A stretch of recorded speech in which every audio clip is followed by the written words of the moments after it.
Hello అండి, welcome back to easy cook channel. ఈరోజు మనం ఈ వీడియోలో బేజా ఫ్రై ఎలా ప్రిపేర్ చేసుకోవాలో చూద్దామండి. సింపుల్ అండ్ ఈజీగా ప్రిపేర్ చేసేసుకోవచ్చు. టేస్ట్ కూడా చాలా బాగుంటుంది. ఇది చిన్నపిల్లల హెల్త్కి చాలా మంచిదండి. చిన్నపిల్లలకి పెట్టండి, వాళ్ళు ఎదుగుతున్న వయసులో ఉన్నప్పుడు వాళ్ళ బ్రెయిన్ మెచ్యూరిటీకి చాలా బాగా పనిచేస్తుంది. సో దీన్ని ప్రిపేర్ చేసుకోవడం చాలా ఈజీ అండి. దీన్ని ఈజీగా సింపుల్గా ఎలా ప్రిపేర్ చేసుకోవాలో ఇప్పుడు ఈ వీడియోలో చూసేద్దాం. దీనికోసం ఇక్కడ 2 మెదడుని తీసుకుంటున్నానండి. వీటిని నీట్గా నిమ్మరసం వేసి 1 నుంచి 2 సార్లు శుభ్రంగా కడిగేసి పక్కన పెట్టుకోండి. దీనిపైన స్కిన్ అది తీసేస్తూ ఉంటారు చాలామంది, అలా తినాల్సిన అవసరమే ఉండదు. ఇప్పుడు స్టవ్ పైన ఒక బాండి పెట్టుకొని దీంట్లోకి 3 టేబుల్ స్పూన్ల వరకు ఆయిల్ యాడ్ చేసుకోండి. ఆయిల్ కొద్దిగా హీట్ అయిన తర్వాత 1 ఇంచు వరకు దాల్చిన చెక్క, 2 యాలకులు, అలాగే 4 నుంచి 5 వరకు లవంగాలను కూడా యాడ్ చేసుకొని లైట్గా ఫ్రై చేసుకోండి. ఎక్కువ యాడ్ చేయొద్దండి, ఎక్కువ యాడ్ చేస్తే ఘాటు వచ్చేస్తుంది, తినలేము. తక్కువ యాడ్ చేసుకొని లైట్గా ఫ్రై చేసుకోండి. ఇప్పుడు దీంట్లోకి 2 మీడియం సైజ్ ఉల్లిపాయలను ఈ విధంగా చిన్న ముక్కలుగా కట్ చేసుకొని యాడ్ చేసుకోండి. ఈ కూరకు ఉల్లిపాయలు చిన్న ముక్కలు ఉంటేనే టేస్ట్ బాగుంటుందండి. పెద్ద ముక్కలు అయితే అంత బాగా మగ్గకుండా టేస్ట్ బాగుండదు. ఈ విధంగా చిన్న ముక్కలుగా కట్ చేసుకొని ఇవి గోల్డెన్ కలర్ వచ్చేంత వరకు మధ్య మధ్యలో కలుపుకుంటూ నెమ్మదిగా ఫ్రై చేసుకోండి.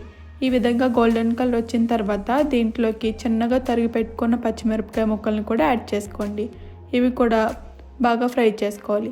అలాగే దీంట్లోకి ఒక 1/2 టీ స్పూన్ వరకు అల్లం వెల్లుల్లి పేస్ట్ని కూడా యాడ్ చేసుకొని ఇవి 2 పచ్చివాసన పోయేంత వరకు స్టవ్ను మీడియం ఫ్లేమ్లో పెట్టి బాగా ఫ్రై చేసుకోండి.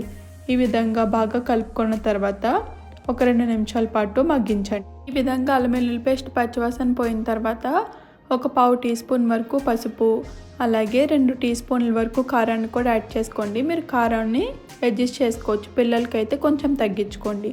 అలాగే ఒక 3/4 టీ స్పూన్ వరకు ఉప్పును కూడా యాడ్ చేసుకొని దీంట్లోని ఒక కరివేపాకు రెమ్మను తుంచుకొని యాడ్ చేసుకోండి, ఫ్లేవర్ బాగుంటుంది.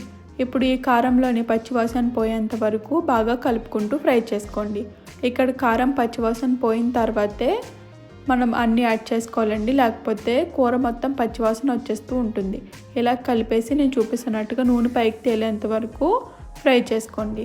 ఇప్పుడు దీంట్లోకి మనం ముందుగా వాష్ చేసి పెట్టుకున్న బ్రెయిన్లను కూడా యాడ్ చేసేసుకొని 1 నిమిషం పాటు అలా వదిలేయండి. తర్వాత నేను మీకు చూపిస్తున్నట్టుగా జాగ్రత్తగా రెండో వైపు కూడా తిప్పేసుకొని మనం ఇలా ఉల్లిపాయ ముక్కలను దీని మీద పెట్టినట్టయితే కనుక వేడికి అన్ని వైపుల నుంచి బాగా వేగుతుందండి.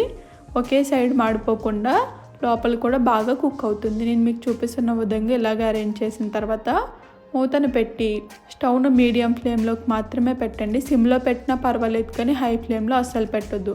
ఈ విధంగా 4 నుంచి 5 నిమిషాల పాటు కనుక ఫ్రై చేసినట్టయితే పర్ఫెక్ట్గా ఉడికిపోతుందండి. ఇప్పుడు నేను మీకు చూపిస్తున్నట్టుగా ఇలా చిన్న ముక్కలుగా కట్ చేసుకోండి.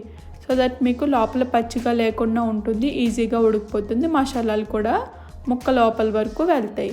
మీకు ఇష్టం లేదు అంటే కనుక నార్మల్గా కూడా ఉంచుకోవచ్చు, కానీ నేను చూపిస్తున్న విధంగా ఫ్రై చేసుకున్నట్టయితే కనుక మీకు అస్సలు నీచు వాసన రాకుండా ఉంటుంది, లోపల వరకు మసాలా కూడా పడుతుంది. ఇలా సింపుల్గా కలుపుకున్న తర్వాత మళ్ళీ మూతను పెట్టి ఒక 2 నుంచి 3 నిమిషాల పాటు ఫ్రై చేసుకోండి. చూసారా, నూనె మొత్తం పైకి వచ్చేసింది. టేస్ట్ చాలా బాగుంటుందండి ఇలా ఫ్రై చేసుకోవడం వల్ల. అలాగే దీంట్లోకి ఒక 1/2 టీ స్పూన్ వరకు ధనియాల పొడి, లైట్గా చిన్నగా తరిగి పెట్టుకున్న కరివేపాకును కూడా యాడ్ చేసుకొని ఇది మొత్తం అంతా బాగా కలిసేలా నెమ్మదిగా కలుపుకోండి. బ్రెయిన్ డెలికేట్గా ఉంటుంది కదండి, గట్టిగా కలపొద్దు, స్లోగా కలుపుకుంటే మనకి మసాలాలన్నీ పట్టేస్తాయి. కలుపుకున్న తర్వాత మరొకసారి 2 నిమిషాలు స్టవ్ను సిమ్లో మాత్రమే ఉంచండి. ఈ ప్రాసెస్ అంతా సిమ్లో పెట్టి బాగా కలుపుకొని ఒక 2 నిమిషాలు మగ్గించండి. అంతేనండి, ఈజీగా టేస్టీగా ప్రిపేర్ చేసుకునే బేజా ఫ్రై కూడా ప్రిపేర్ అయిపోతుంది. మీరు పిల్లలకి పెట్టేటప్పుడు కారం క్వాంటిటీ కొంచెం తగ్గించండి, వాళ్ళు కూడా ఇష్టంగా తినేస్తారు. సో మీకు ఈ వీడియో నచ్చినట్టయితే కనుక మన యూట్యూబ్ ఛానల్ సబ్స్క్రైబ్ చేసుకోండి. Thank you for watching.